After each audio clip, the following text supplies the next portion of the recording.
After Bodhidharma, there were the patriarchs, and the sixth patriarch had a student, Nanaku, Zen Master Nanaku, who was famous in his own right, and he had a student, Baso. Baso became known as the horse master when he was a Zen master, and he became famous. He was a very large person, and he talked in a very loud voice. And when he talked, his tongue came out as far as his nose. Very colorful character, and you can imagine him sitting zazen fiercely. So one day he was sitting zazen as a student, and Zen Master Nanaku came up to him and said, "What are you doing?" And he said, "I'm sitting zazen." And the Zen Master said, "Why are you doing that?" And he said, "I want to get enlightened. I want to become a Buddha." And the Zen Master picked up a tile and started polishing the tile. And Baso said, "Why are you polishing a tile?" And Zen Master said, "I want to make this tile into a jewel." And Baso said, "How is it possible to make a tile into a jewel?" Zen Master said, "How is it possible to become a Buddha by practicing zazen? There is no Buddhahood besides your ordinary mind." Well, that's the profound part. That statement has echoed, and that encounter has echoed down through centuries, and has stayed alive all this time, and that's because it has something to teach each generation. Otherwise it would have been forgotten. When people practice, it's very, very easy to practice with an idea of attainment. I'm practicing to get this. I'm practicing to achieve this. And there was Baso practicing to become a Buddha, to get enlightened. When you practice with an idea, when you practice with a goal of attainment, then that's extra, that's added to practice. It's unnecessary and it can be a problem. So that's called a gaining idea, if you practice with an idea of attainment. We have, of course, the Heart Sutra that reminds us every time we say it. No attainment, with nothing to attain. And Bobby told me that was her favorite line in the Heart Sutra.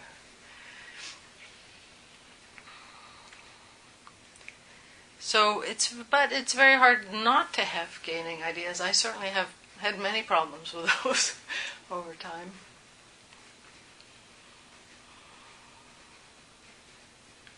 If we have a gaining idea, we may get a little help, because after a while we may find a feeling of disappointment. Whatever it was, it didn't happen, or you think it didn't happen. So then you have a feeling of discouragement, of disappointment.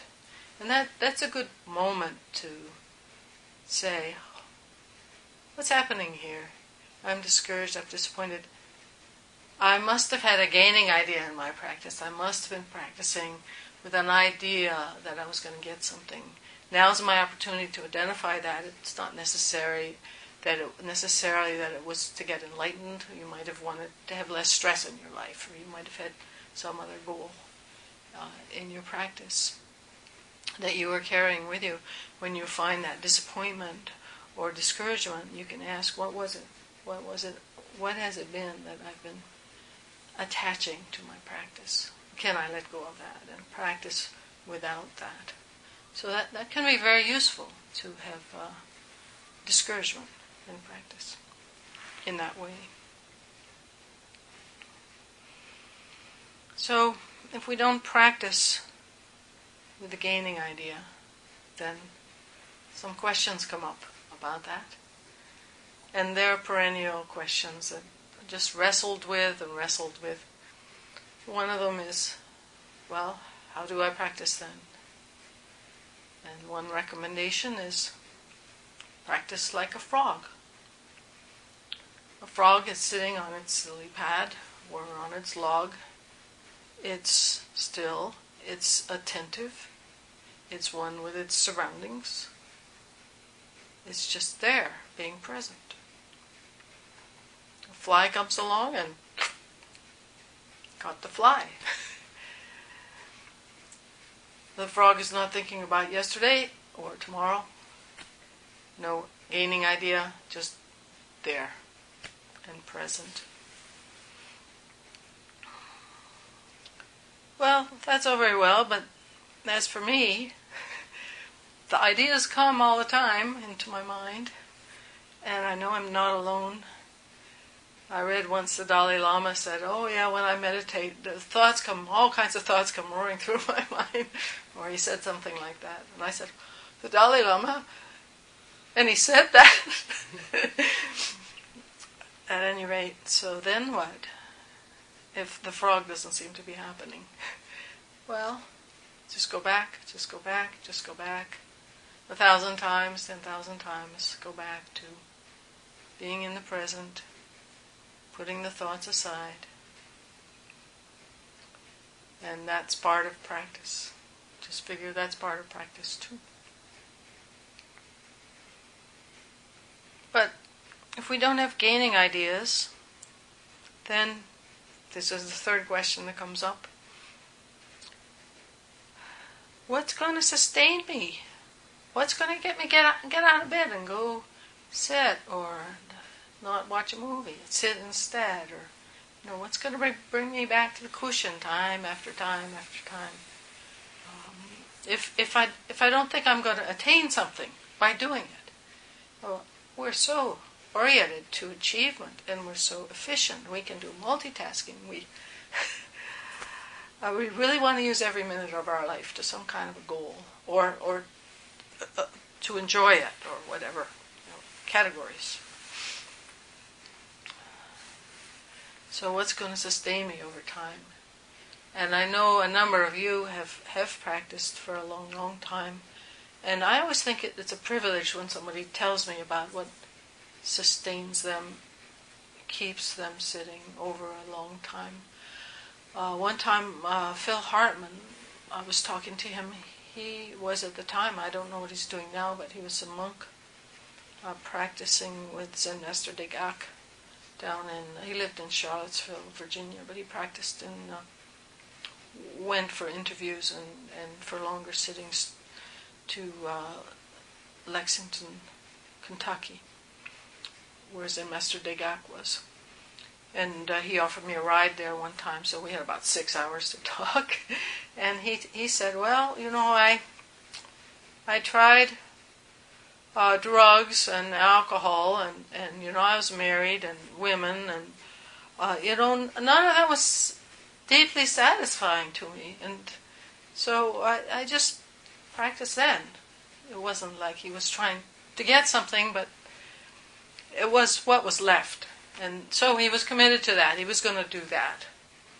So you see in there touching the first noble truth with suffering there. But not a matter of trying to get, but rather this is what I've committed to. This is what I'm doing.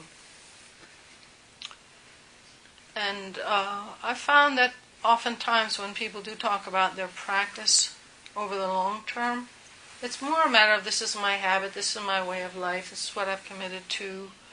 That doesn't seem to have those kind of strong gaining ideas of I'm going to get enlightened in a week, or some of the other strong gaining ideas that you find sometimes early in people's practice. And Colin here, for instance, will say, why does he practice? He says, I practice for you. Oftentimes it has an aspect that's a part of giving, that's tied up with sentient beings or numberless. We vow to save them all with the Bodhisattva way. that maybe there is some bit of a gaining idea in there, but it's more of a giving idea, more having to do with others and with service to others. So those sorts of things may sustain a practice longer than things that can give you disappointment in the short term.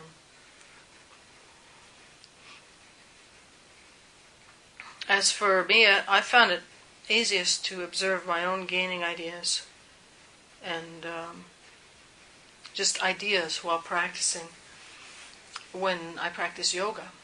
Because I've been practicing yoga for 4.5 years now. Not daily, but say 4 or 5 times a week. And there I go to classes, so I'm in a social setting. And so some of what happens in the social world is there, whereas it may not be when I'm sitting on my cushion.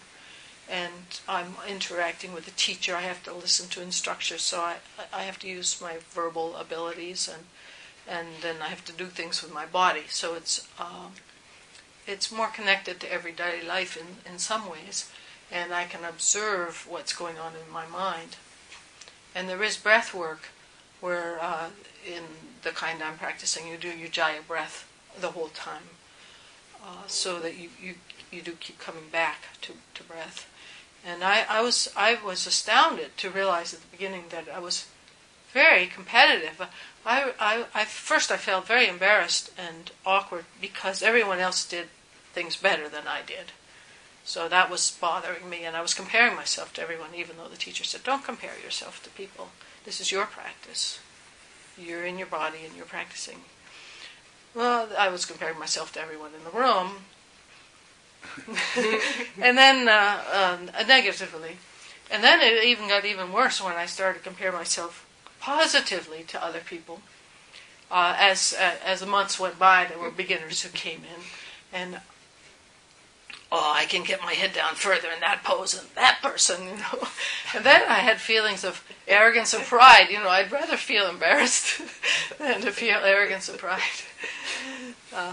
So I found it very useful to identify the feeling, identify the thought, and to put it down, and also sometimes to replace it. Like I was thinking, what is this arrogance and pride? I really don't want to be feeling it when I don't want to be comparing myself to others. What can I do with it? And I finally realized I can identify the feeling and replace it with a feeling of gratitude. I'm grateful. I can do this better than so-and-so. I'm grateful that I have a body that can do this, especially at my age. Just replace the thought. And the thought just fit into the slot, I'm grateful that I can bend over this way now. Leave the other person out of it. And it really helped enormously allow me to drop that stuff. And eventually to actually be able to feel what my body was doing and pay attention to that, as opposed to relating to supposedly to all the other people in the room. So that was a very interesting path of self-observation that I'm sure, I feel much more comfortable with now than what I was observing before. So,